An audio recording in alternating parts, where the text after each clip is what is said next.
Então, a gente começou a ler esse texto, que é uma transcrição de uma conferência do Grotowski na Universidade de Roma, Instituto do Espetáculo, Universidade de Roma, em 84. E aí era um seminário que tinha esse tema, Oriente e Ocidente. Então, ele fez essa conferência que a gente começou a ler. Eu vou voltar um pouquinho para trás. Ele está falando muito da questão de como os atores orientais trabalham e as diferenças para os ocidentais, e como que essa coisa se desenvolve, toda a relação com personagem, com estrutura, enfim. Então, eu vou pegar dois parágrafos antes do que onde a gente parou, tá? Eu vou voltar um pouquinho. Então, passamos agora aos personagens no teatro clássico oriental. Existe um personagem, aí ele bota o termo em inglês, the character.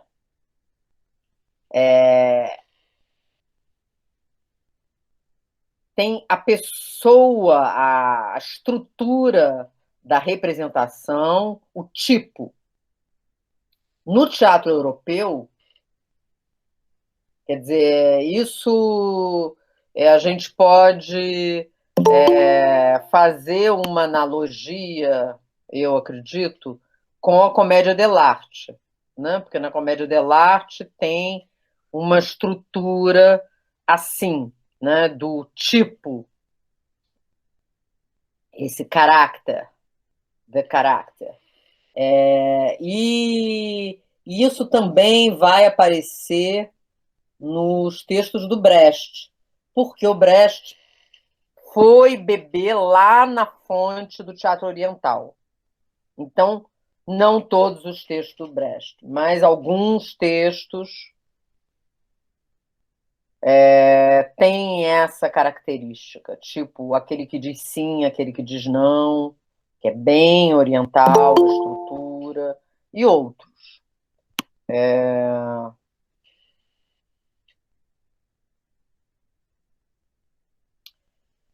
No teatro europeu, o personagem estrutura, ele cria esse termo, personagem hífen estrutura. O personagem estrutura da representação é criado pelo ator ou pelo diretor junto ao ator. Quer dizer, é bem diferente, né? Nesse sentido aí da relação com o personagem.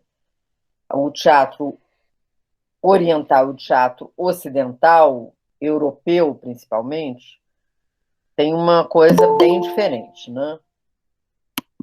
O ator pode criar se baseando na observação dos outros, mas frequentemente se diz: sou eu, o ator, com a minha vida, com as minhas experiências, com a minha inteligência, sou eu, e é a partir do eu que eu crio o personagem. Então, isso a gente pode, se vocês quiserem falar sobre isso, como é que é para vocês e tal, mas eu sempre digo que para mim me ajuda na compreensão disso que é o ator, esse sujeito ator, frequentando o lugar do personagem. Ele vai lá frequentar aquele lugar. Então, tem esse lugar, digamos, a gente pode pensar assim, um lugar psicofísico chamado Hamlet. Então, esse cara, esse ator, é convocado a frequentar esse lugar psicofísico. E a partir da frequentação desse lugar, ele, com os materiais pessoais dele, vai criar o seu Hamlet. Porque, na verdade, não existe Hamlet. O Hamlet é literário, né? É texto, falas. Mas não tem nada que indique como diz aquilo, o que está fazendo quando diz aquilo, ainda mais no Shakespeare, por exemplo, né? Que não tem praticamente nenhuma rubrica. Então, o Shakespeare não diz nada. Entra, sai, basicamente é isso, né? Ele não diz que o cara está chateado, que o cara está aborrecido, com raiva. Ele tem autores que fazem, né? Dão detalhes a respeito do estado mental do personagem naquele momento. O Shakespeare não. Então, o Hamlet começa a falar. Agora, como que ele diz aquilo? E o que ele está fazendo quando ele diz aquilo? Porque do momento que desaparece essa ideia bem ultrapassada da declamação, que, de uma certa maneira, é difícil para os atores se livrarem dessa coisa, declamação, representação, essa operação de trazer o sujeito para dentro de si, esse sujeito que a gente chama de personagem, e a partir de si externalizar esse sujeito. Como é que é essa operação? O que foram todas essas questões que o Stanislavski estudou e que depois tantos estudaram a partir do Stanislavski, como Grotowski, como Vassiliev, como miríades de outros, né? Até eu li essa semana um artigo imenso sobre o maior ator indiano de Bollywood, o grande, que já tinha 90, não sei quantos anos, que morreu essa semana, e tinha um artigo imenso sobre ele, e a grande revolução é que ele era um ator, foi o primeiro ator indiano do método. Eles nem falam Stanislavski. Eu li o artigo inteiro, que era um artigo imenso, no New York Times, mas eles nem falam Stanislavski, eles só dizem do método, porque the method. The method é Stanislavski. Então, esse cara, ele se destaca completamente, né, se diferencia de todo aquele âmbito no cinema, né? No caso é cinema, no cinema indiano, e ele é comparado ao Marlon Brando, exatamente, porque o Marlon Brando é esse cara que foi aluno da Stella Adler, que por sua vez foi aluna do Stanislavski. Então, essa coisa do método, eu estou falando dessa coisa do indiano para a gente ter essa noção mesmo do quanto essa coisa do método se espraiou aí pelo mundo, né? E chegou em todos os cantos, né? E claro que esse cara, eu não sei, eu não vi filmes com ele, acho que eu vi um filme com esse cara, mas que ele é realmente sensacional nesse filme que eu vi. Qual é o nome dele, Celina? Pois é, eu não vou me lembrar agora. Eu teria que olhar lá, não, o nome indiano, que eu não vou lembrar. Eu nem pensei em falar disso aqui, mas aí me lembrei. Mas eu posso dizer na semana que vem, porque está lá no New York Times. Se alguém quiser procurar no Google, ator indiano de Bollywood que morreu essa semana, só tem ele, É provavelmente. o Dilip Kumar? Eu acho que é. É isso? Até que morreu aos 98 anos. É esse. Ah, É esse Vou cara. colocar aqui no chat o nome dele. É. Valeu. É muito. Nossa, essa coisa da gente descobrir as coisas assim rapidinho, hein? Eu ainda não estou muito habituada, eu sou de outra época. Vocês são muito mais rápidos. Eu sempre dando aula na UF, os alunos já me dizem, eu esqueço um nome, aí já alguém já me diz. Eu digo, gente, como assim? Eu Em, nem é- em época, em época agora das reuniões virtuais, dá até medo de falar umas besteiras assim, né? Que você tá falando aqui, alguém. Não é bem isso, não. Ai, ai. Mas é interessante, né? Porque é claro que eu quero até olhar filmes dele para ver como é que ele deve ter, de alguma maneira, sincretizado elementos da coisa do ator clássico indiano, do Kathakali. Claro que não Kathakali, porque o Kathakali é todo codificado, né? É todo, né? Não, é tudo super codificado, mas deve ter elementos que vêm dessa coisa, dessa herança do Kathakali, misturado com o Stanislavski, com o Hollywood, essa coisa Marlon Brandiana, enfim. Ele é da geração do Marlon Brando. Eu não sei quantos anos que o Marlon Brando teria hoje, se tivesse vivo, mas possivelmente 90, 90 e poucos, não sei. Enfim. Então, é toda uma estrutura aí para a gente estudar, né? Então, ele diz isso, eu vou repetir, né? O ator pode criar baseando-se sobre a observação dos outros, mas frequentemente se diz: sou eu, o ator, com a minha vida, com as minhas experiências, com a minha inteligência, sou eu, e é a partir do eu que eu crio o personagem.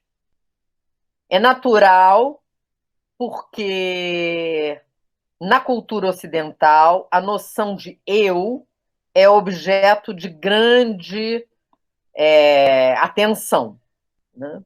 Quer dizer que nós temos necessidade que a nossa consciência faça um autorretrato. A consciência é porque essa coisa do eu é muito, né, esse conceito, essa ideia de eu, com a coisa da psicanálise, com o Freud, isso ficou muito presente na cultura contemporânea, né? E se fala muito disso, né? Isso que ele está tocando aqui, né?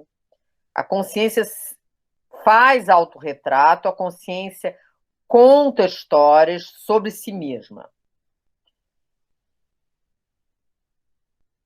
É assim, e aqui no Ocidente, a nossa consciência não tem a possibilidade de contar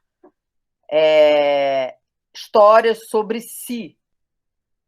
Se não tem essa possibilidade, se não tem possibilidade de contar histórias sobre si, fica doido, ou pelo menos é aquilo que as pessoas acreditam.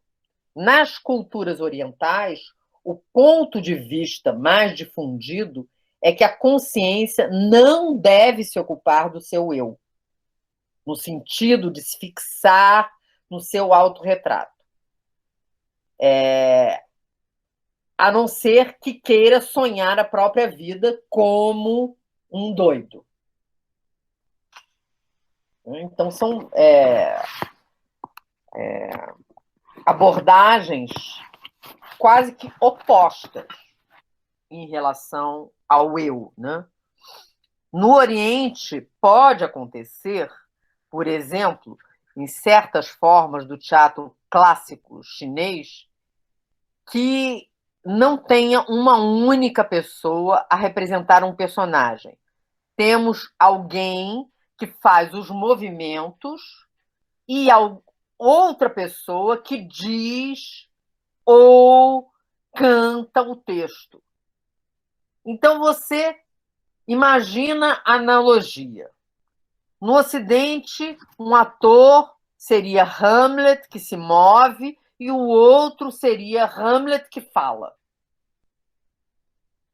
Neste caso, quem é o personagem?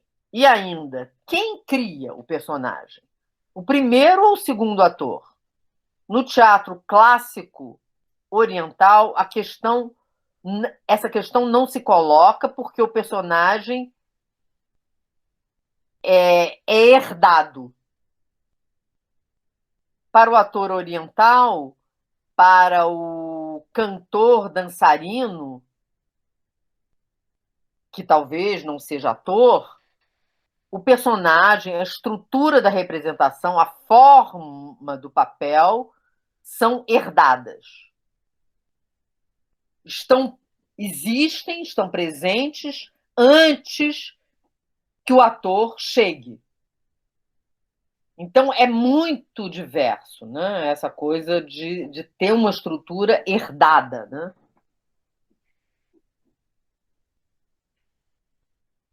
A gente tinha ido até esse pedaço, tá? Agora, o pedaço novo. Espera aí que está entrando alguém. Então, o ator oriental não deve criar personagens. Mas então, não tem nele nenhuma criatividade pessoal? Existem europeus ou americanos que consideram o Oriente como um campo de forças primárias, pacíficas ou alucinadas, que agem espontaneamente, completamente espontaneamente. O exemplo é Artaud com a sua descrição do espetáculo balinês. Bem, a que se deve essa impressão de espontaneidade? Se pode afirmar que a energia é cósmica, mas se pode dizer também que a energia é um fator pessoal que distingue o ator. Essas duas possibilidades diferem uma da outra.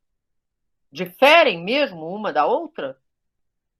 Existem ocidentais que pensam que se o ator oriental não pode criar personagens e se a estrutura do trabalho é herdada, então o ator oriental não é criativo.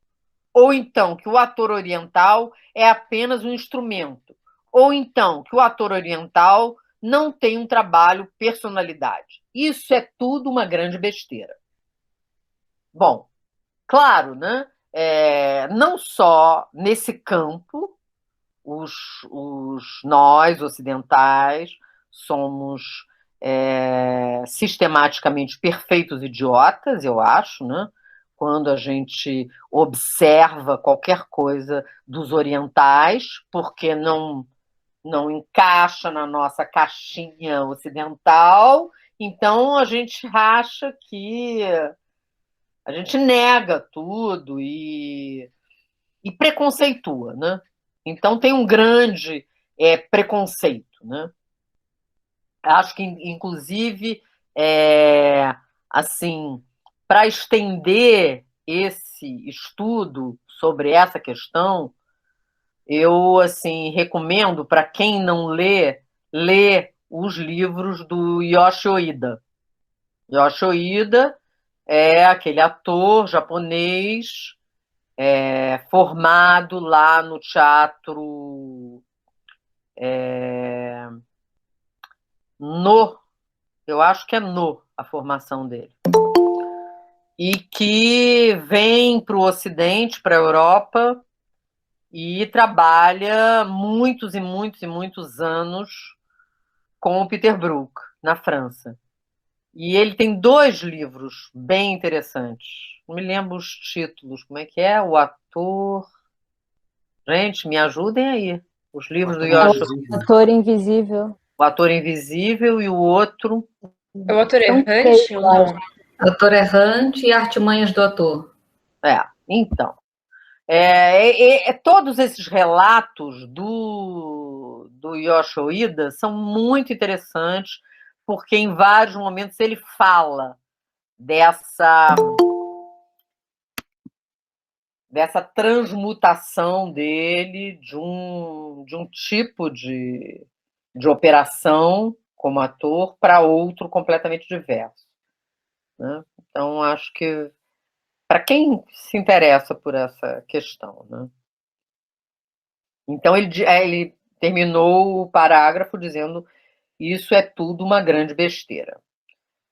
Não é um caso que no Oriente, nas artes, inclusive nas artes marciais, se coloque a acentuação sobre a energia, que se fale das técnicas segundo categorias energéticas. Os grandes atores ocidentais sabem improvisar, criando um fluxo de ações.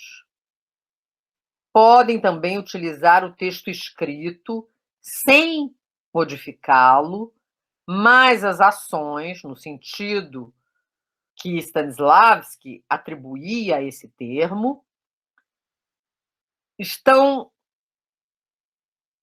as ações, eles têm, os atores ocidentais têm condição de improvisá-las.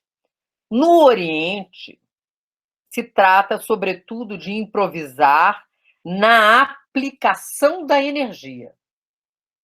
É muito interessante isso, né? Porque essa aplicação da energia, ele, Grotowski, está considerando um nível de improvisação nisso.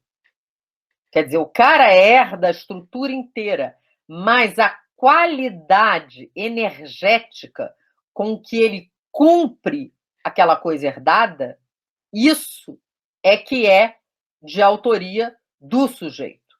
Quer dizer, é uma autoria de nível altíssimo, sofisticadíssimo, porque se o cara sabe improvisar energia, cara, o nível é muito alto mesmo, né? De conhecimento, eu digo assim, de mestria, né?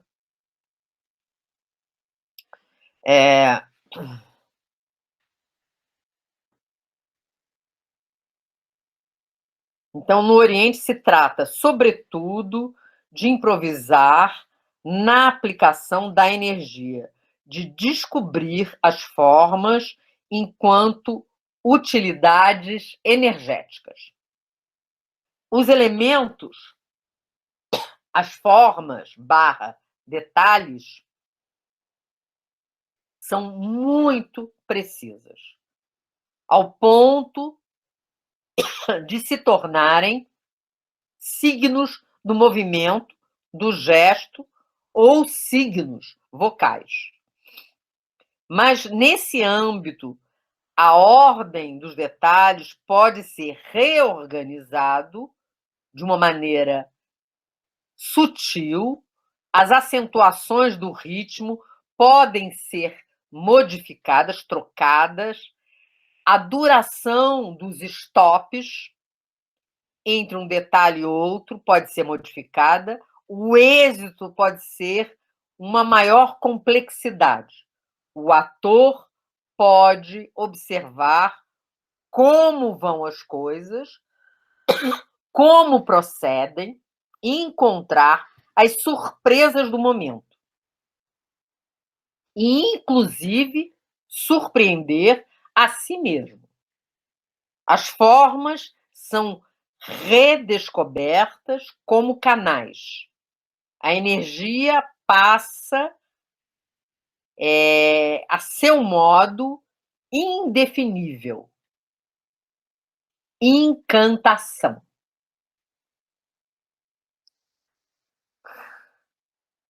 Eu não sei se ele vai falar aqui, mas tem uma coisa que ele fala numa das conferências do Collège de France, que estão na minha tese, em que ele fala de quando ele foi observar dois atores. Muitas pessoas daqui já ouviram contar isso e já leram também, né? Mas eu acho interessante. Ele vai assistir uma mesma peça no Japão, em que um dia é o pai que faz e no outro dia é o filho que faz o mesmo personagem. E ele vai num dia que é um, vai no dia que é o outro. Ele não sabia disso. Isso foi um acaso. Ele foi. E ele percebeu que, para ele, eles faziam exatamente a mesma coisa. Agora eu não tenho certeza se foi Japão ou se foi China, viu? Tem que olhar isso. Mas acho que é Japão. Aí, mas não importa. Para ele, eles faziam exatamente a mesma coisa. Mas ele percebeu que a plateia tinha uma grande empolgação com o pai, que a plateia não tinha com o filho. E ele foi perguntar para o mestre desses caras por que isso. E o cara disse assim: porque o pai não sua. E, claro, ele entendeu o que significava isso, né? Porque a organicidade do pai era completa. O cara deslizava pela estrutura, pela partitura, e o filho fazia esforço para cumprir aquilo, porque ainda não era um grande mestre, ainda estava galgando esse lugar da mestria. E o pai já era um grande mestre. Então, não era exatamente a mesma coisa. Tinha uma diferença energética entre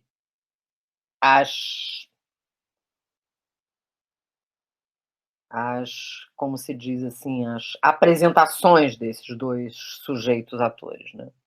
E aí eu acho que isso diz muito, né? Para ele foi muito esclarecedor.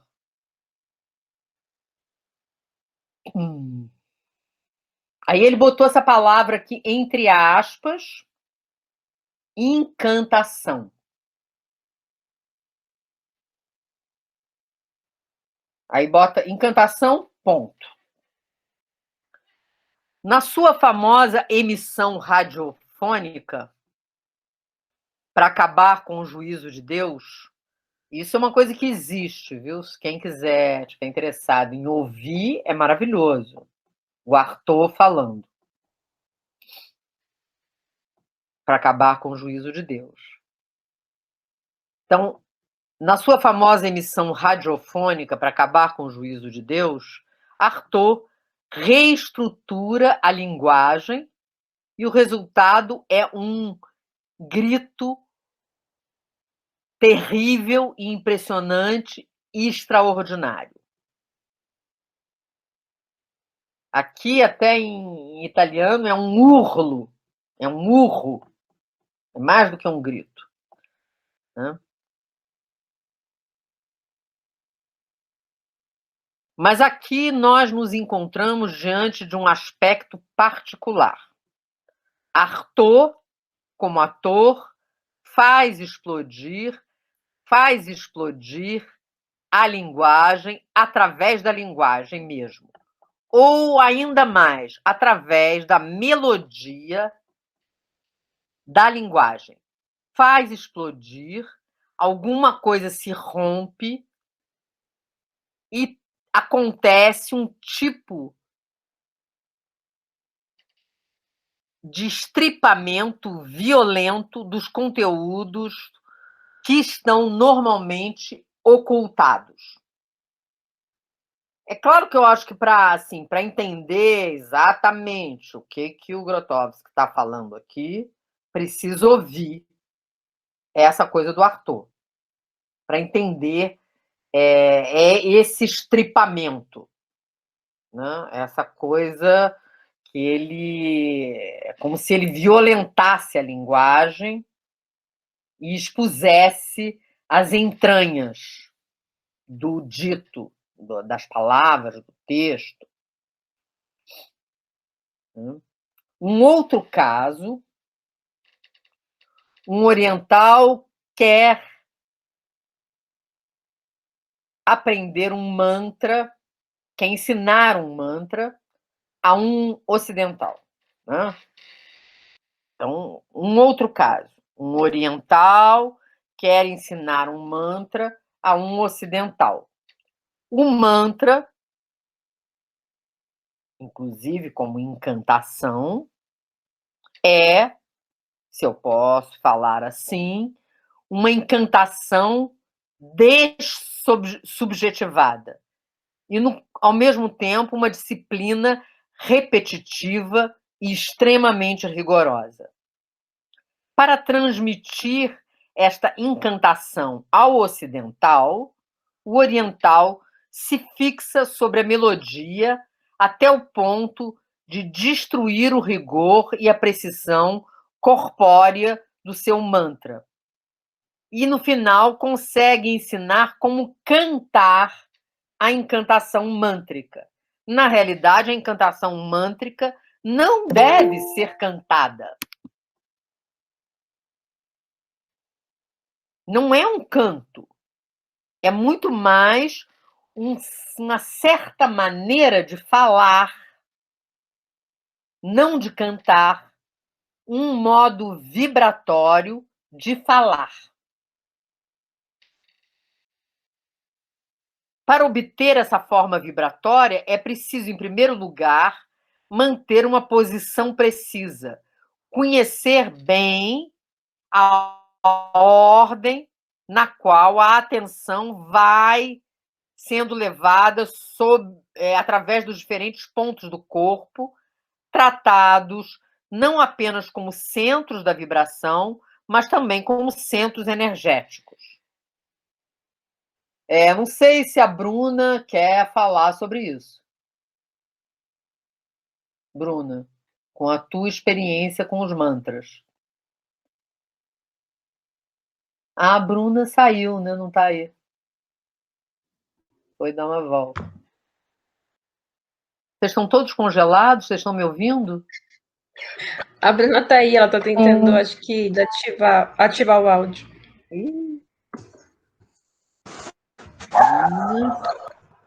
Bruna. Alô? Bruna! Uhul! Oi! Oi! Então, você vai falar sobre Alô? isso? Vai falar? Eu não tenho estofo para falar sobre isso, não. Toda essa demora para falar isso. Mas eu fiz uma época um pouco... Não, para falar... Olha a profundidade que o homem está falando. Eu posso falar de uma experiência que eu tive com aula de canto baseado na escala indiana, onde o professor falava... Oi, vai, fala. Oi? Por que não tem imagem, hein? Eu não ouvi. Por que não tem imagem? Você não pode botar isso. Que a imagem está no outro quadradinho. Tem outro quadradinho com a imagem. Porque eu estou ouvindo no computador, meu computador está sem câmera. Aí, para te dar o full experience da minha presença, o áudio sai do computador e aí você tem que procurar o quadradinho com a imagem. Ai, tá. Tudo bem. Então, aí tem Tá sem estofo. Não, eu ia falar de uma experiência que eu tive de sentir esse mantra com as regiões no corpo e é muito diferente de aprender a cantar uma música, né? E aí esse professor, ele falou que quando, né, ele foi lá estudar, que as pessoas perdiam muita paciência, porque era uma raga, não lembro o que significa exatamente, mas é como se fosse uma estrutura que você tem que ficar lá um ano pegando e estudando, vivendo aquilo, antes de ir para outros, né? Como se você fosse aprendendo vários e saindo. Ah, agora eu sei essa, tirando, sei lá, um violão. E eu falei, nossa, e a gente perdia só, tipo assim, como se fosse um verso, porque ele tava falando isso porque ele já tá fazendo, sei lá, uns meses que era só praticamente umas 3 frases. E tava assim, meio tipo, aprender outra, não? Entendi. E aí ele falou, e aí a gente começou a tentar se abrir para uma coisa um pouco maior, mas eu ainda tô assim, esse texto tá muito intenso, eu tô um pouco, tá, Entendi. sem palavras.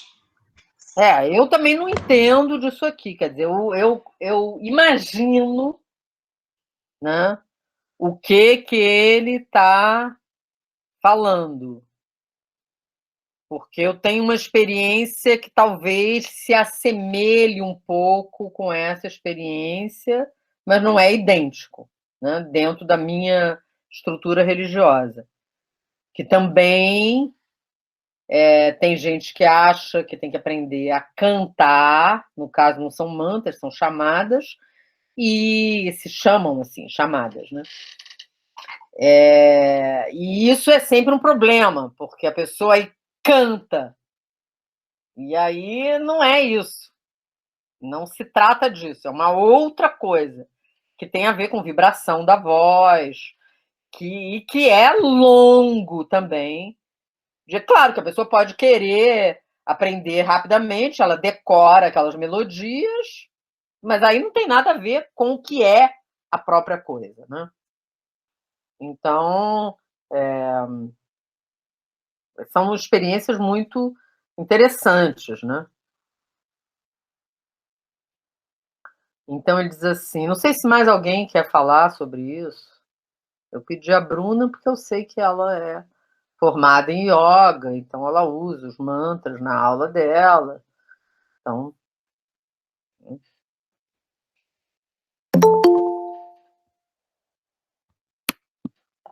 Então, ele diz assim,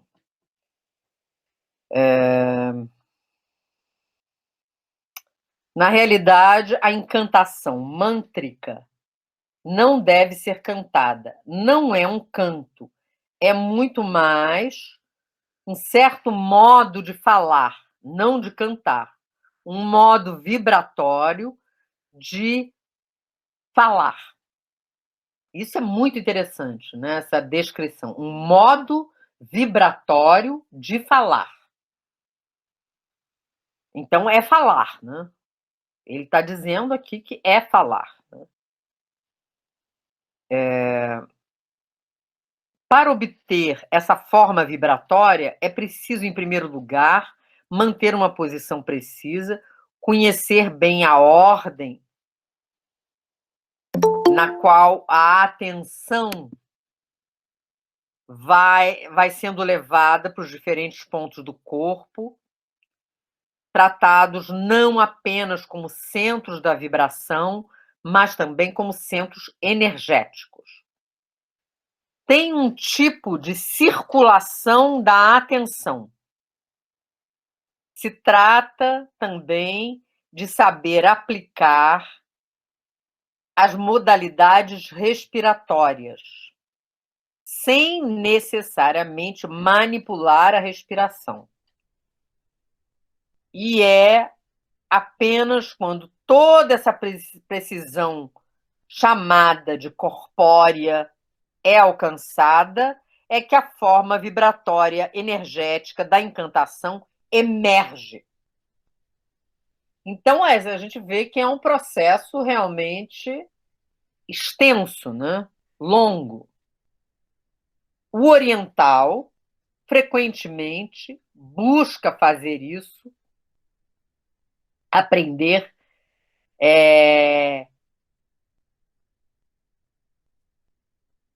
rapidamente, como o ocidental.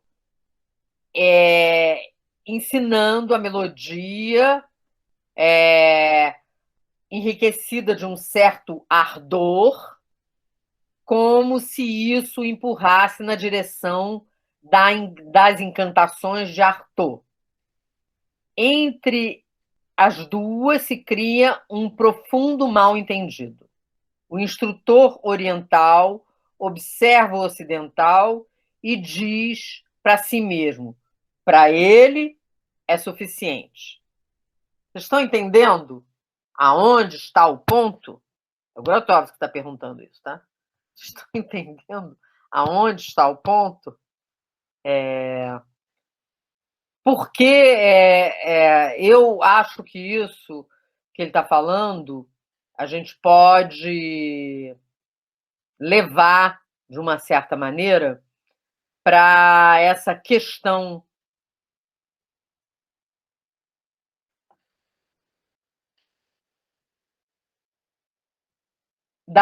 de como nós, ocidentais, lidamos com o tempo e como os orientais lidam com o tempo.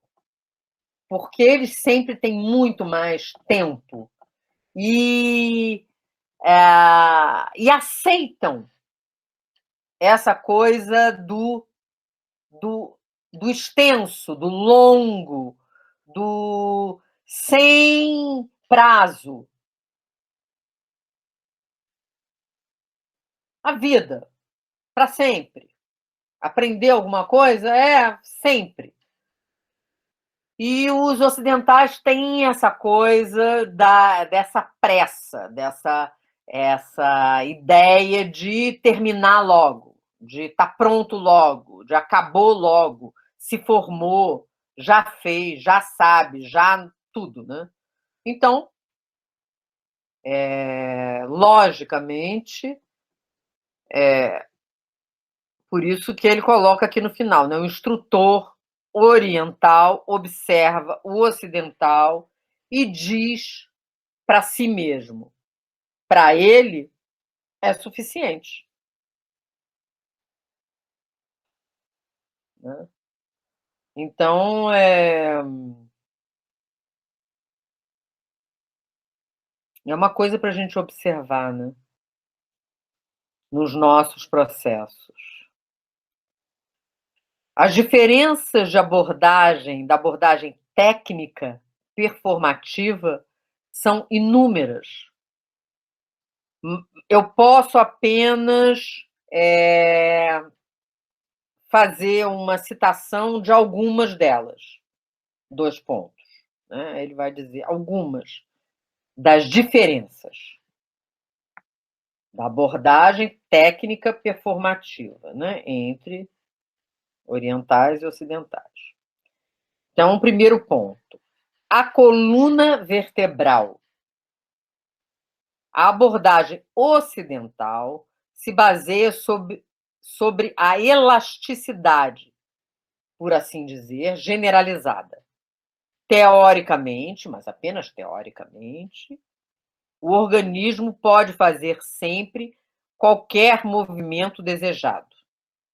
No Oriente, a elasticidade é mais apontada. Se trata da elasticidade necessária a um movimento preciso, como o salto mortal na Ópera de Pequim. Nas artes marciais, no entanto, a reação sempre nova e imprevista, imediata, é um requisito básico. No Oriente, e é o elemento mais significativo, a coluna vertebral é associada à circulação da energia e aos centros energéticos. Encontramos aqui uma nítida separação do repouso do movimento, a coluna vertebral imóvel, e a coluna vertebral na ação exteriorizada. Então, esse é o primeiro ponto que a abordagem técnica performativa é diferente. Próximo ponto, a respiração. No Ocidente, se busca um modo de respirar médio. No Oriente, muito frequentemente, se aplica um modo de respirar manipulador, elaborado, não cotidiano, que tem uma intervenção sobre ele. E assim, cada um se refere a uma única técnica manipuladora correta. É evidente que essas técnicas únicas são múltiplas e muito diferentes, dependendo das tradições. Nas artes marciais, no entanto, a abordagem é mais aberta ao desconhecido, mas se considera a inspiração muito mais como um momento de fragilidade e a expiração como um momento de força. Então, outra modificação, né? A próxima item, que é o último que ele vai citar, o centro. Então, ele falou de coluna vertebral, respiração e agora o centro. No Ocidente, a orientação predominante é o centro psicológico. No Ocidente. A tua interioridade, a memória emotiva, as emoções, etc, etc. No Oriente, o centro é um conceito mais técnico. É associado ao centro de gravidade, que, por outro lado, se considera ligado a uma fonte de energia vital, como no caso do hara, dos japoneses. Então, aí ele fez essas 3 diferenciações de abordagem. Vocês querem falar alguma coisa? Não? Vamos adiante? Eu acredito que a abordagem oriental e a ocidental são complementares. Mas não se trata de chegar a uma síntese ou a um sincretismo performativo. Se trata de superar os limites de ambas as duas abordagens. Por exemplo, se pode dizer que hara é H-A-R-A, né? Hara é sempre no abdômen. Hara quer dizer abdômen, mas hara, às vezes, pode estar nas costas. Hara pode estar na cabeça. Hara pode estar nas pernas. Depende da situação. Pensem no combate. Hara está por todas as partes, isto é, em nenhuma parte.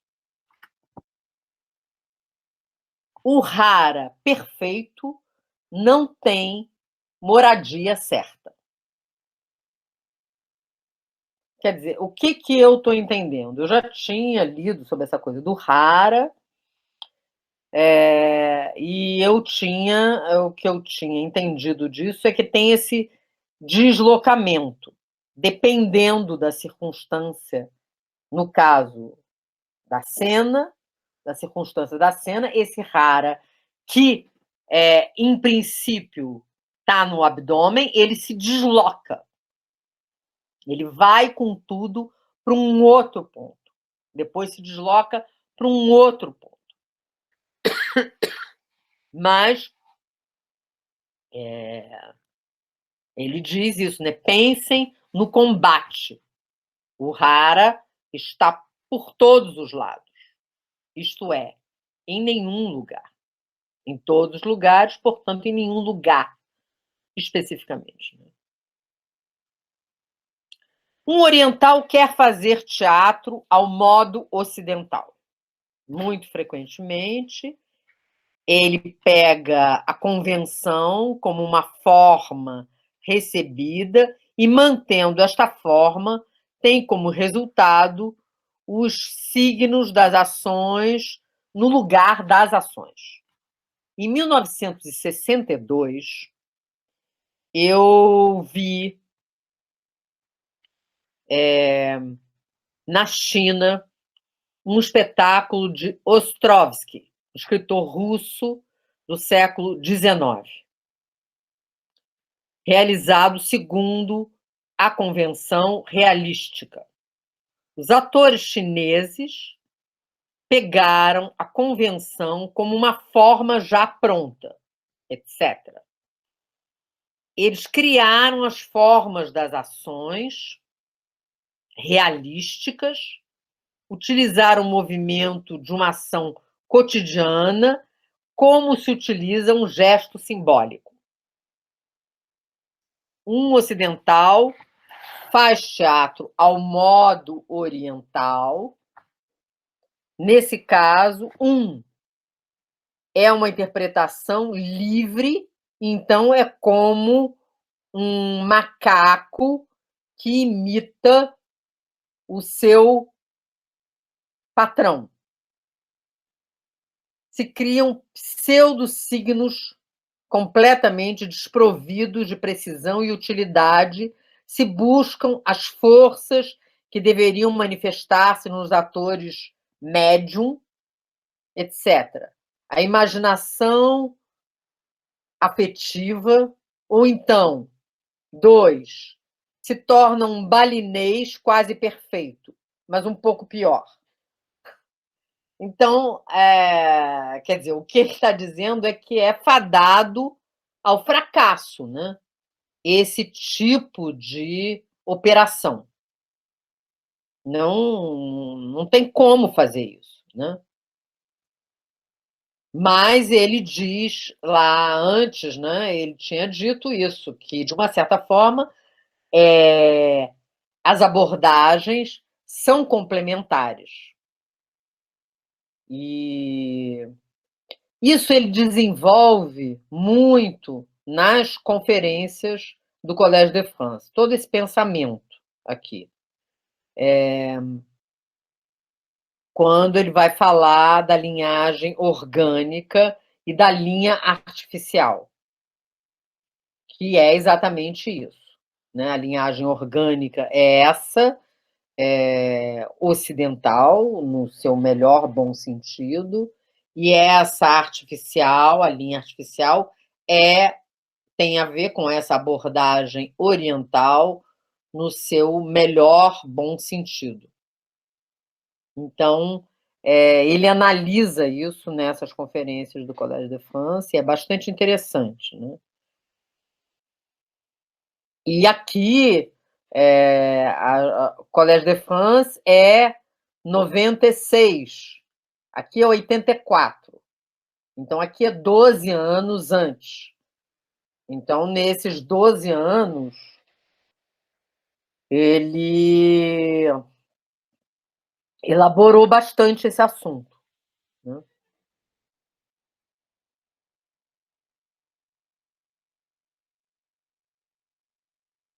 Então, existem lições profundas que podemos dar um ao outro, de ambas as partes. Nós, do Oriente e do Ocidente. É possível a superação dos nossos limites recíprocos e o encontro num plano fundamental, que é o terceiro, objetivo, se posso assim dizer. Mas devemos ser muito vigilantes para não trocar a sopa, não confundir a sopa com a pedra. Como naquela velha história da camponesa, em que um cigano, depois de ter feito ferver uma pedra na água, pede para saborear e para acrescentar um pouco de sal, um pouco de manteiga, especiarias, e no final verduras. E ela, depois que o cigano ter tirado a pedra e tomado a sopa, ela estava convencida de ter visto fazer realmente uma sopa com a pedra. Brest, na Ásia, e em outros lugares, também na Europa, encarna frequentemente o teatro da distância verbal, ou seja, as formas não têm uma utilidade energética, falta a vida. Mas para Brecht, como diretor, ele foi um cigano perfeito. O distanciamento, né? Essa coisa do distanciamento, Verfremdungseffekt, todo o aspecto narrativo eram a pedra, e ele conseguiu fazer uma ótima sopa. É maravilhosa essa analogia que ele faz, né? É sensacional, porque faz de conta que está fazendo uma sopa de pedra, mas aí vai botando todos os condimentos, vai botando e depois tira a pedra, é uma sopa maravilhosa, né? E é assim o teatro do Brecht. Parece que é uma coisa e depois é outra, né? É muito bom. Gente, vocês querem falar? Lígia, fala um pouquinho, vai, Lígia, me ajuda. Tá me abandonando aqui? Eu estava pensando na sopa de pedra, porque quando a gente começou a falar, é outra história, né? Não sei se vocês conhecem a história aqui, quando a avó da gente falava essa história, muito. Como que é? Mas tem a ver, mas não era um cigano. Era um morador de rua que aposta com outros moradores de rua, mendigos e tudo mais, que vai entrar na casa de um casal muito sovina e que vai conseguir comer com eles. Então ele acaba entrando, resumidamente, ele consegue entrar na casa deles, fala que oferece um trabalho, que vai cuidar das plantas, que vai varrer o quintal e tudo mais. E aí chega uma hora que ele pede para fazer uma sopa na cozinha. Aí ele tira de um saco, de uma sacola dele, uma pedra e começa a cozinhar, fazer a sopa de pedra. Pega água, isso aqui. Aí os velhos chegam lá, bem que não jamais dão nada para ninguém. Chegam lá e vê ele fazendo a sopa e ele oferece a sopa. Vocês querem tomar a sopa? E claro, eles falam que queremos. Aí começa a pedir assim, então, será que vocês têm um salzinho aí? Aí eles pegam o salzinho, bota lá o salzinho. Você tem um pouquinho de salsinha? Aí os velhos vão e pegam a salsinha. Vão pegando as coisas, ele vai fazendo a sopa, depois ele tira a pedra, bota na bolsa, e eles tomam a sopa e acaba a história. É assim. É assim. É interessante, né? Interessante. É bem isso, né? E essa... Faz uma coisa e a outra. E o Brecht, como esse cara, né? Que faz isso, né? É como se fizesse uma espécie de um truque, né? Engana, né? As pessoas. Lembra um pouco o Gurdjieff também, que fazia as coisas de consertar as coisas, né?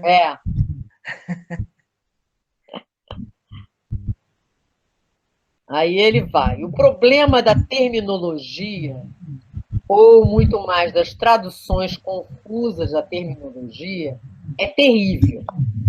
As traduções dos termos orientais não apenas são múltiplas para o mesmo termo, mas fazem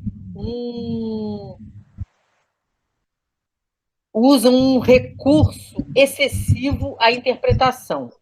Os orientais que estão em contato com os ocidentais, nessas confusões terminológicas, se desesperam.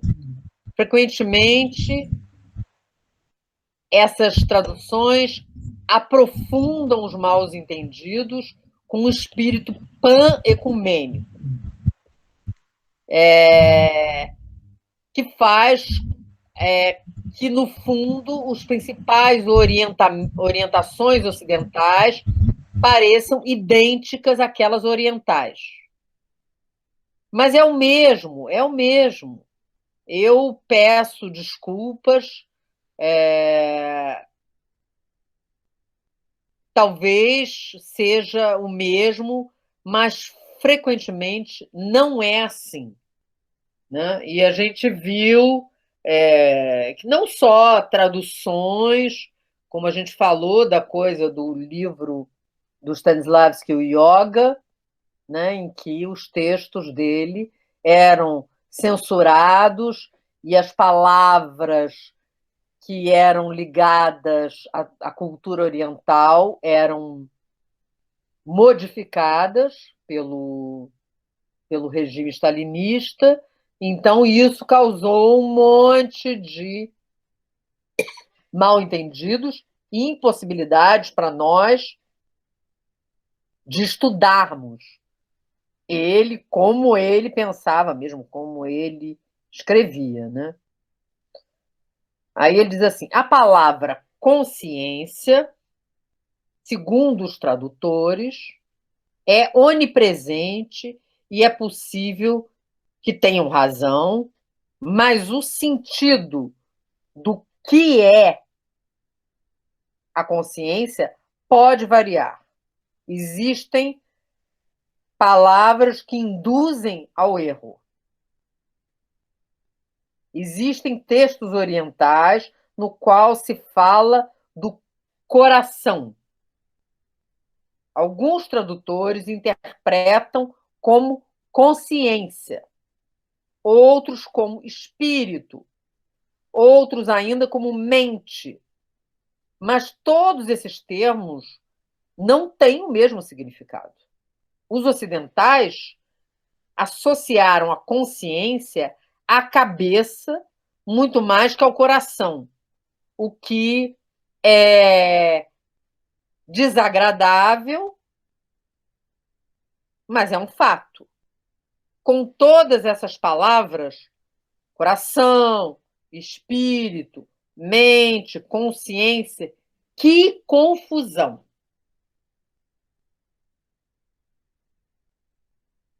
É bem difícil. E aí é difícil quando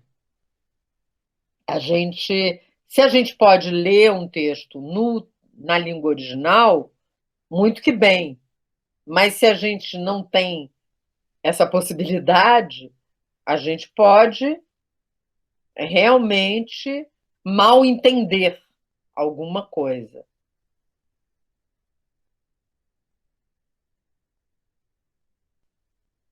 Nas palavras existem analogias que induzem a erro. No Oriente, o famoso vazio, vacuidade, nada, etc., podem encontrar analogias nos místicos ocidentais. Por exemplo, no mestre Eckhart, que é tido em grande, muito considerado pelos orientais. O Grotowski recorria muito aos textos do Eckhart. E o Eckhart realmente é maravilhoso. Acho que eu já falei aqui dele. E ele aparece numa citação no final do texto do Performer. Agora, quem tiver a oportunidade de ler o Mestre Eckhart, eu super recomendo, porque, deixa eu ver se eu vejo aqui o livro dele, não sei se está aqui bem na minha cara, porque eu podia indicar para vocês. Tá.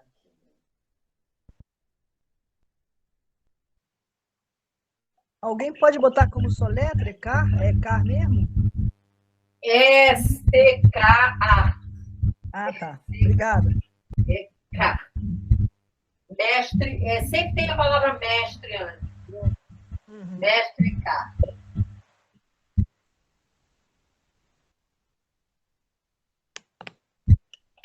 Vou tentar me lembrar para a semana que vem ter o livro dele aqui na minha frente.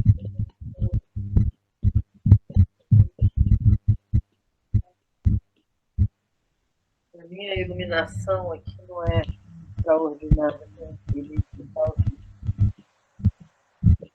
Mas tem algumas coisas dele em português e é maravilhoso. Ele é século XI, eu acho, Alemanha. Meister Eckhart. Eckhart.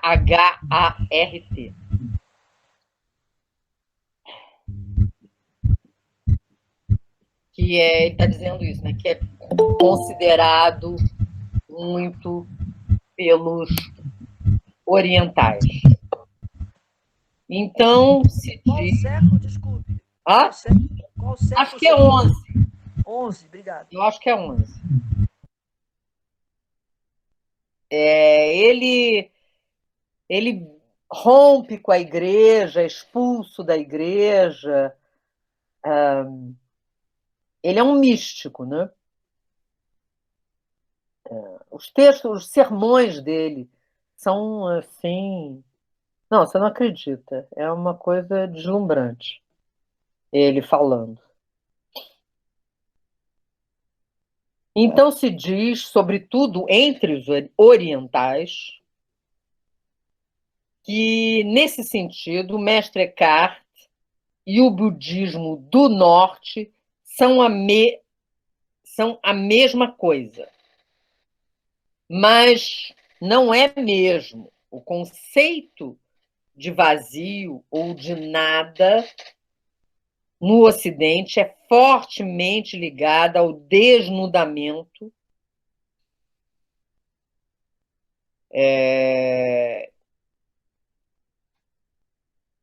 e tem esse... não é um caso se Tauleiro, que era um discípulo esquivo de Eckhart, falou do estado de nudez. O homem renuncia, elimina, renuncia, e no final a alma permanece nua. E aqui tem nada e tem vazio. Então, ele está discutindo, ele está falando, dando o exemplo do Eckhart, desse discípulo do Eckhart, para dizer isso, que tem diferenças, né? E dessa coisa da terminologia, né?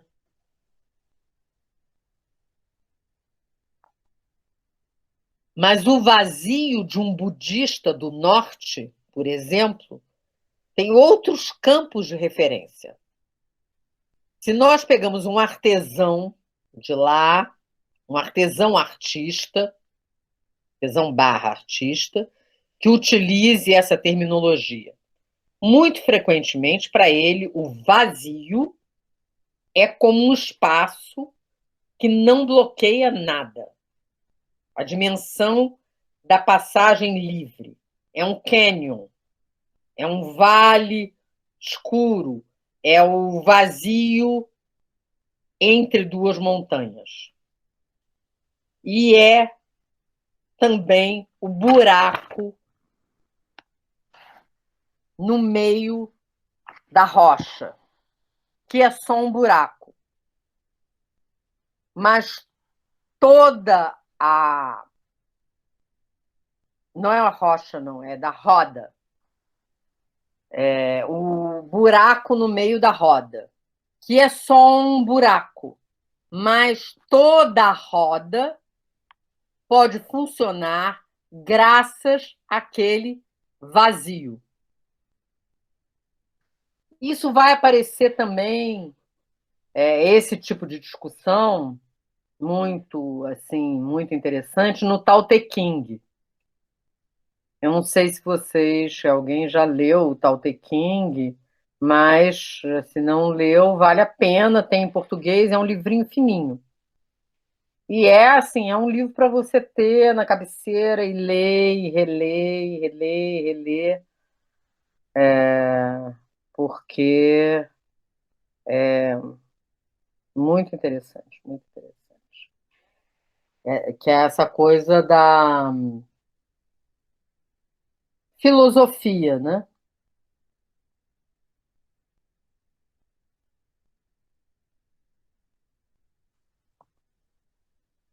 Celina, você se importa se você repetir a última parte que você leu? Posso repetir. Diz assim: mas o vazio de um budista do norte, por exemplo, tem outros campos de referência.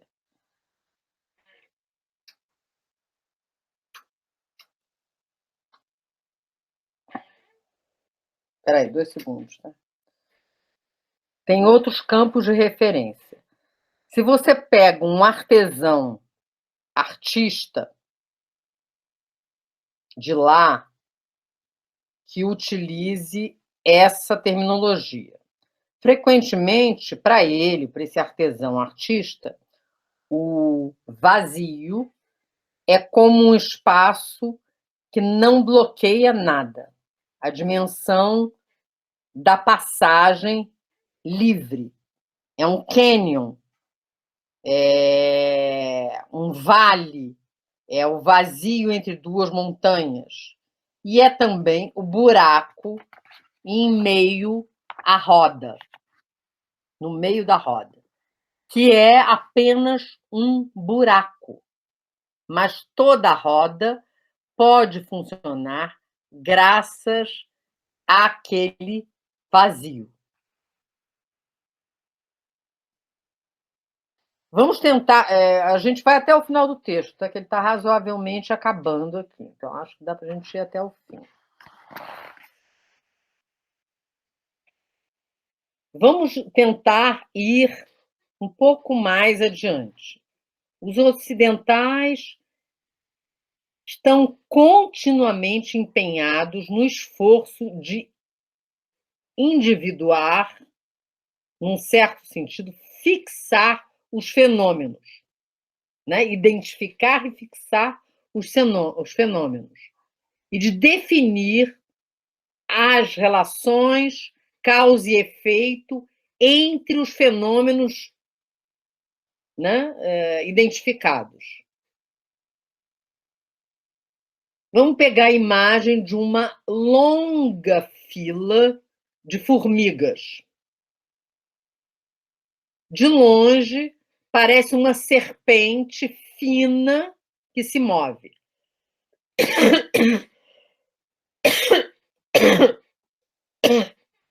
Um ocidental observa este fenômeno, quer vê-lo de perto e diz para si mesmo: é uma fila de formigas, não são ondas, mas quantidade. Deve existir uma relação causal entre os elementos. Para um oriental, para quem o conceito de vazio é familiar, o início da experiência é parecido, mas para ele aquilo que conta é, mais do que tudo, o fato de que os fenômenos aparecem e desaparecem. Então, não tem continuidade. E por que aquela serpente fina se move? Mas porque entre as formigas tem o espaço vazio.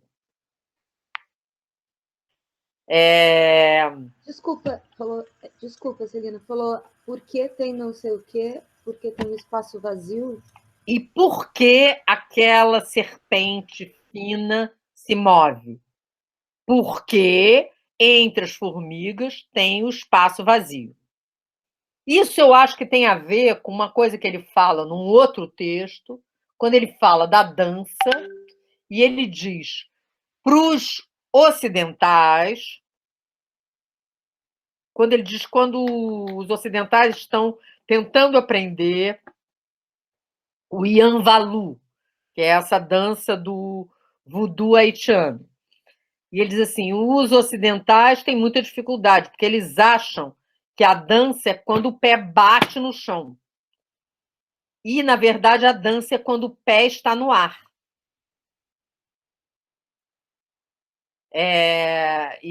A mim me parece que no balé clássico fica claro isso, que a dança é quando está no ar. Essa é que é a coisa. É o vazio, né? É parecido. A gente pode fazer uma analogia, né? Para a gente ver como que o nosso pensamento, o pensamento ocidental, é um pensamento muito, eu diria isso, muito recalcado. Ele é lotado de recalque. Então, é muito diferente desse pensamento que sobe, que se eleva, o pensamento oriental. Porque o pensamento ocidental é todo ligado a uma coisa egóica, de autorreferência. Eu, egoístico. Né? Eu entendo assim, mas isso é a minha compreensão.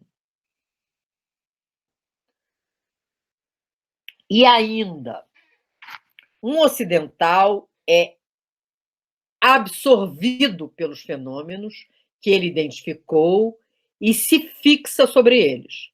Para um oriental consciente do vazio,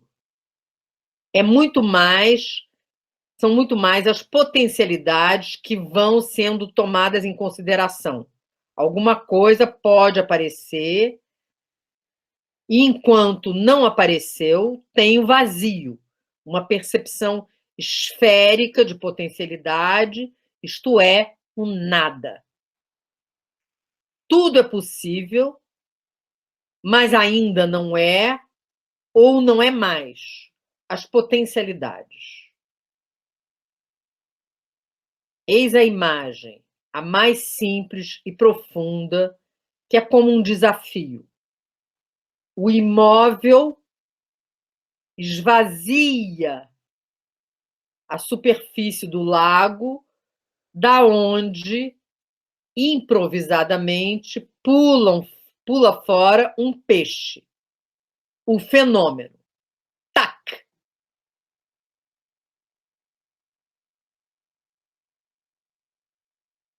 Os mal-entendidos ligados às palavras. O koan, K-O-A-N. No Zen, você tem uma frase que é absurda, então você deve tentar decifrar essa frase. Mas não tem maneira de decifrá-la. Então, totalmente preso por esse problema, a tua cara cai e assim o teu mestre te bate em você com um bastão e você tem a iluminação.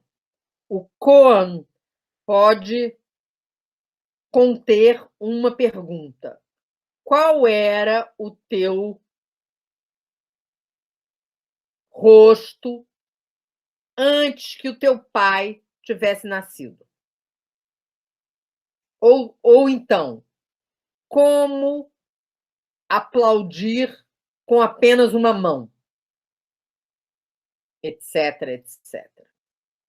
Alguns japoneses ligados à cultura ocidental amam contar histórias a respeito dos koan, que são essas questões absurdas, né? Às vezes, me pergunto se eles não se dão conta de que, contadas como historinhas ou piadas, não são realmente interessantes.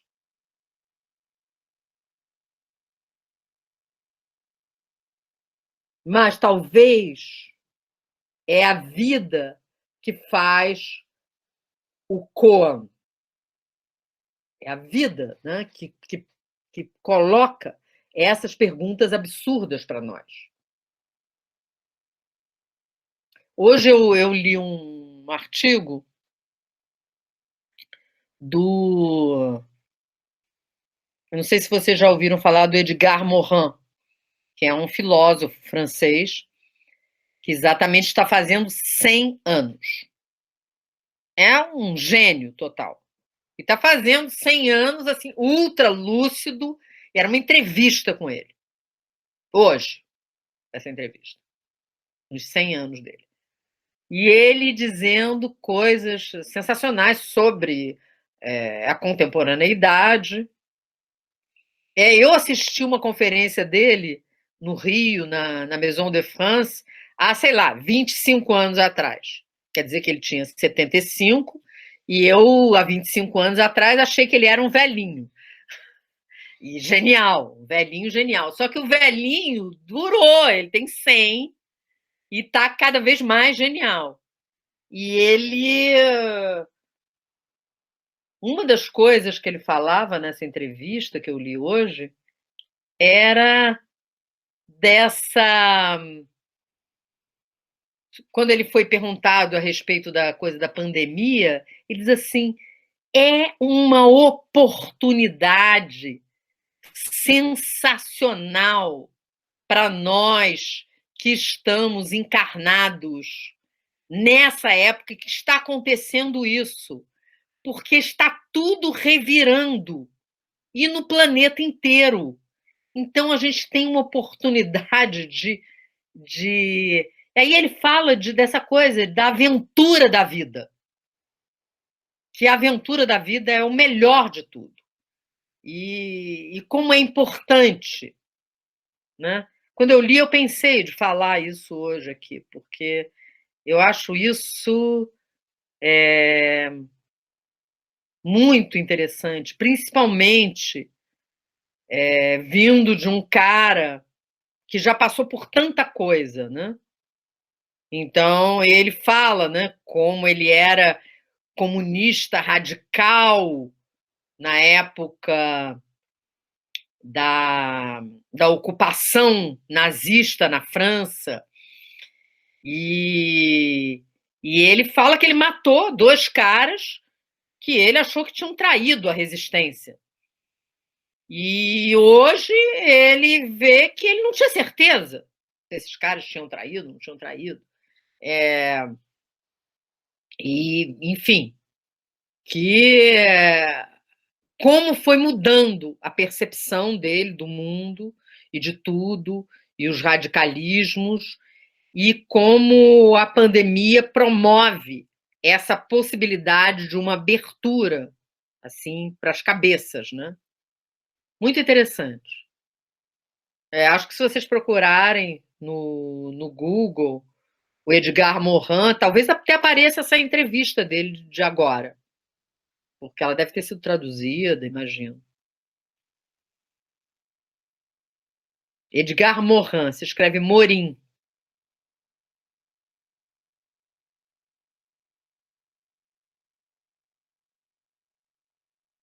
Então, eu pensei nisso porque o Grotowski fala aqui, mas talvez é a vida que faz o koan, essa pergunta absurda, né? Um dia nos encontramos numa armadilha, chega o ponto em que nós estamos dentro da armadilha,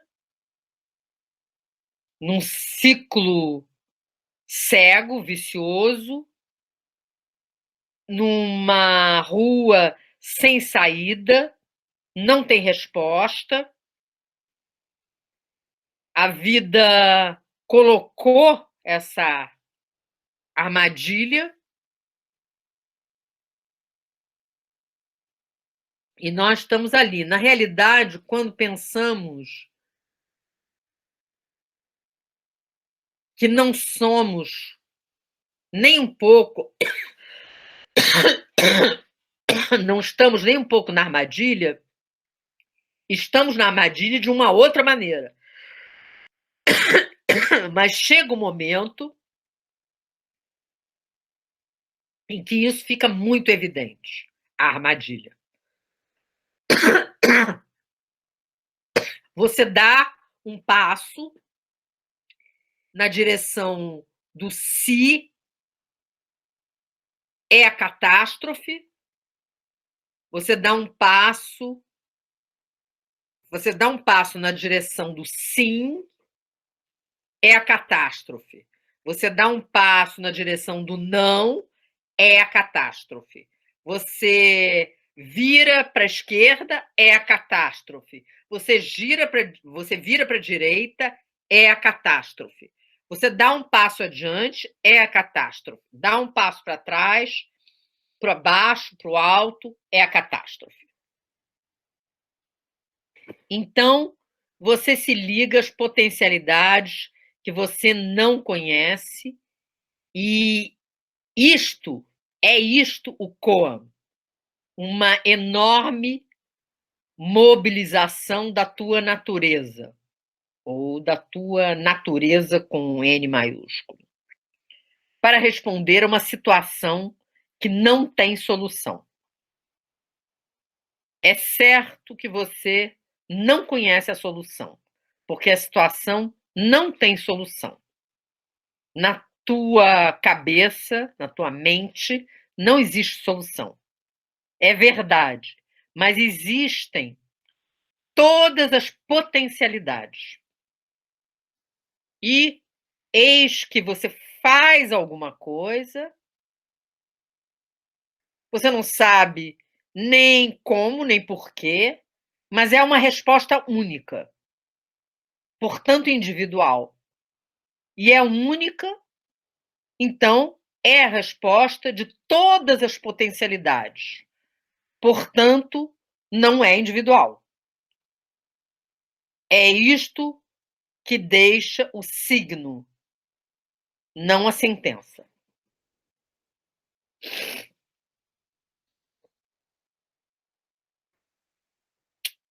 Acabou. Olha só. Gente, eu estou impressionada. Mas isso que deixa o signo e não a sentença. É isso que deixa o signo e não a sentença. Quer dizer, a gente tem que fazer, ele está dizendo que a gente tem que fazer, ultrapassar, né? Essa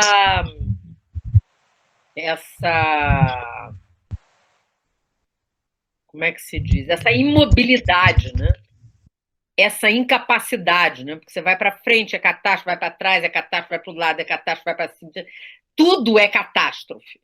Mas existem as potencialidades. Então você tem que encontrar, né? E eu acho que, de uma certa maneira, a coisa da pandemia acentua, porque essa armadilha que ele está falando aqui, essa trápola, que a armadilha é também ratoeira, né? essa armadilha, a epidemia é uma armadilha para todos. É um negócio assim surreal, né? E como que a gente encontra uma maneira de se mover por dentro dessa armadilha gigante, porque essa armadilha se instalou para todos, né, no planeta. Se as armadilhas eram particulares, num lugar de um jeito, no lugar de outro, e que então a pessoa tinha muito mais possibilidade de não ver a armadilha, de fingir que não tinha armadilha nenhuma, de disfarçar, de passar a vida driblando a circunstância e fingindo que não está na armadilha. Mas agora não tem mais como.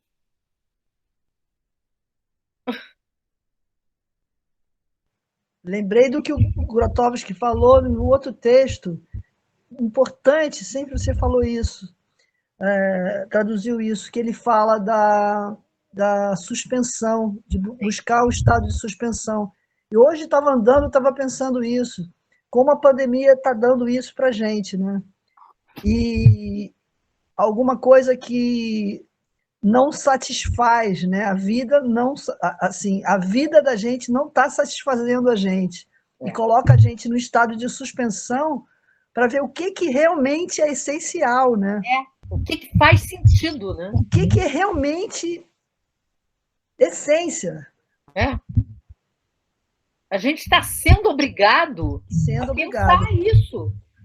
Quer queira, quer não queira, mesmo quem é negacionista. Porque até ser negacionista é um movimento que o sujeito está fazendo para negar isso que está acontecendo, né?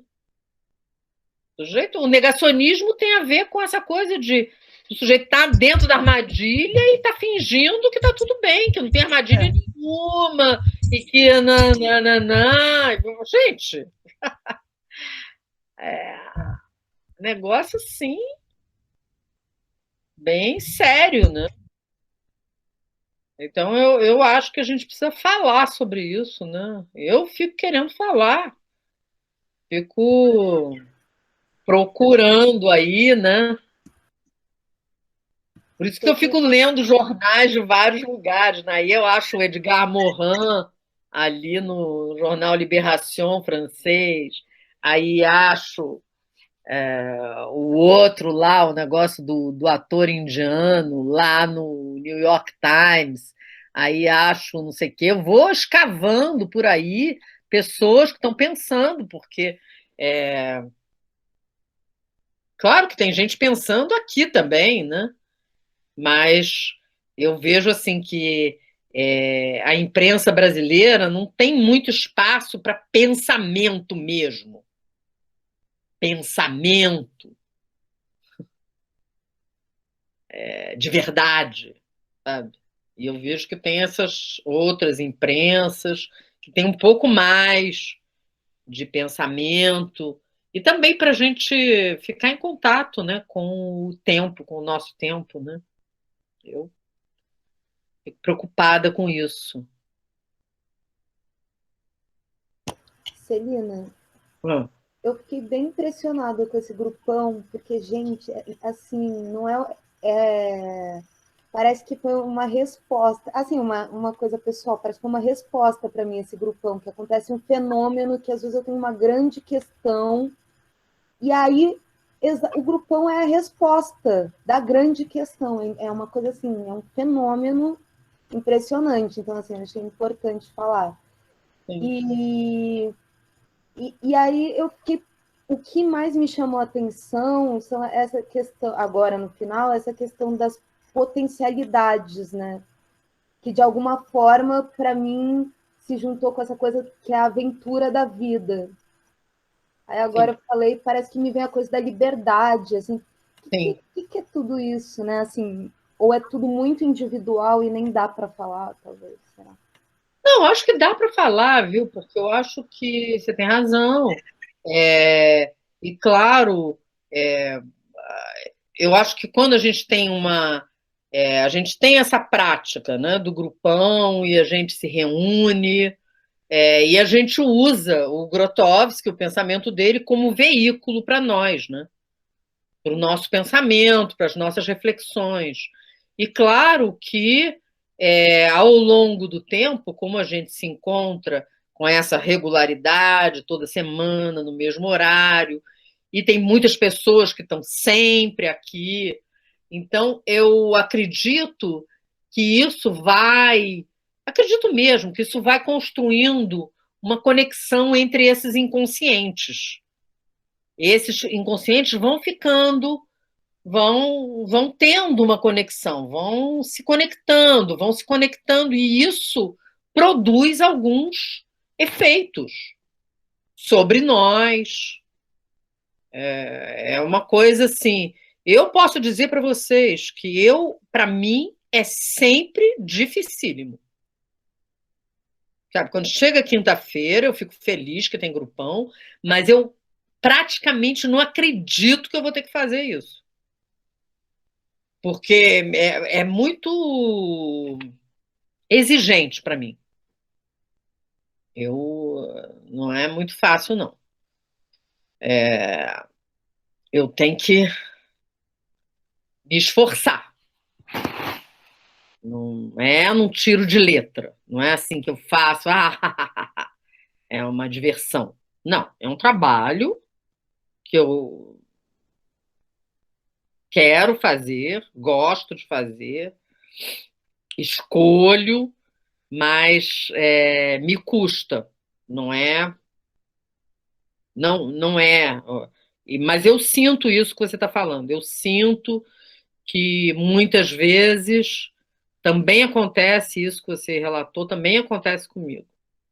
Eu venho ler alguma coisa e eu não leio antes, exatamente para eu não me preparar, para eu estar despreparada. Eu faço um trabalho, eu tenho uma tentação de ler antes o que eu vou ler, para eu não engasgar na tradução, ou para ser mais fluido, não sei o quê, mas eu não faço isso. Eu tenho esse impulso e recuo, não faço. Porque eu acho que é importante que eu esteja despreparada.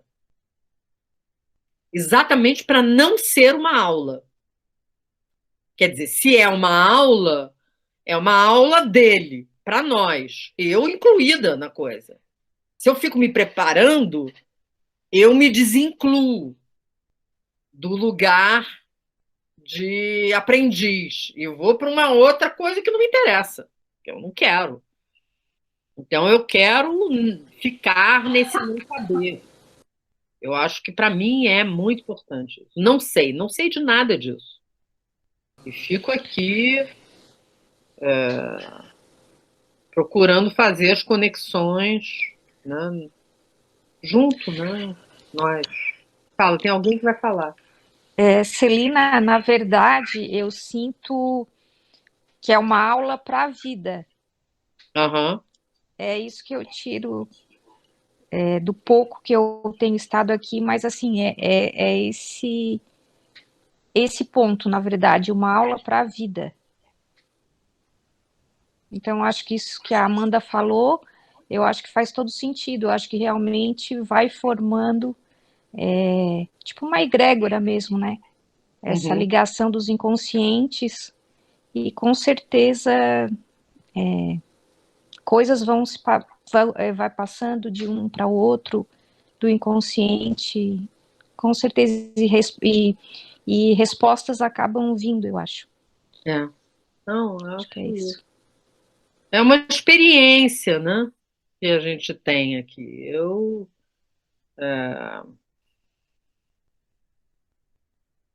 E eu fico feliz quando tem as pessoas, e aí tem pessoas que ficam um tempo sem vir, aí voltam, ressurgem, e tem aqueles que vêm sempre, tem essas mudanças, e é essa coisa de ser livre, né? Ser livre. Para a gente o que a gente quiser, do jeito que a gente quiser, né?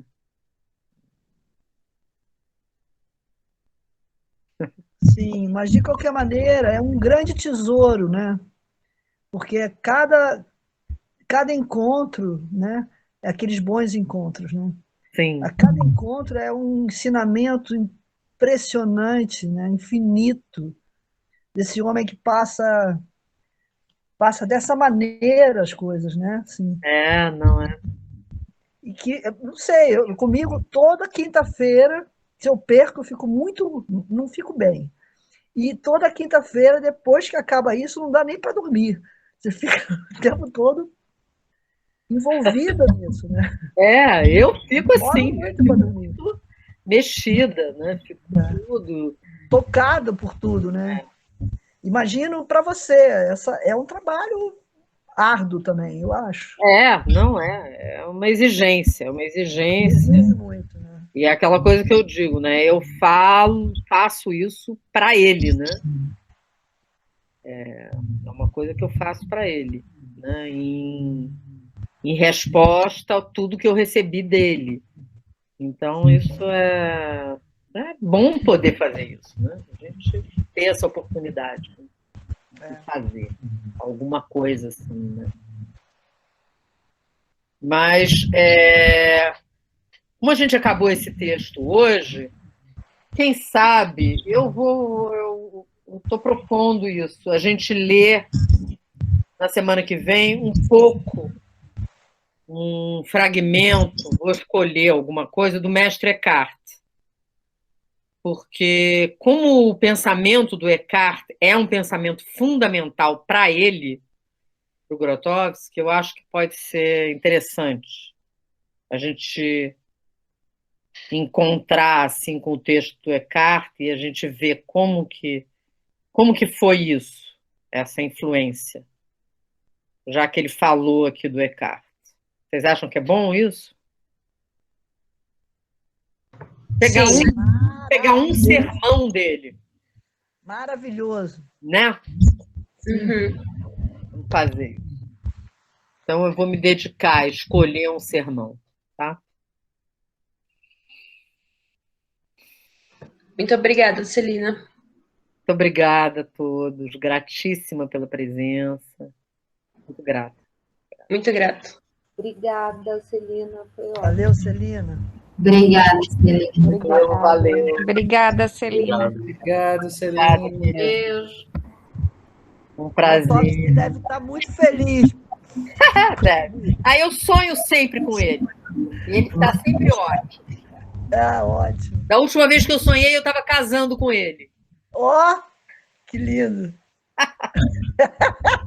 Estava indo em lua de mel para a Polônia. É uma paixão, hein? É uma grande paixão, né? Celina, esse Edgar Morin, eu não sei. Morin, desculpa. Tem esse livro dele, a autobiografia dele, Lições de um Século de Vida, que está em francês. E ele tem tudo. Esse livro. Pois é, assim, eu fiquei muito afim de ler, eu acredito que não tem tradução, né? Eu não sei falar francês. Se alguém se animasse aí de fazer uma leitura... A gente podia fazer um grupo de leitura para ler o Morin. Eu me disponho. Eu acho legal. Mas tem que ter, assim, umas 4, 5 pessoas a fim disso. Eu tô dentro. Ele tem um site... Tem que comprar na internet e o livro tem que chegar. Ele tem um site, ele tem Twitter, ele tem tudo. Vou botar o site no grupo. Tá, bota aí. Vou botar. Boa noite. Boa noite. Tchau, gente.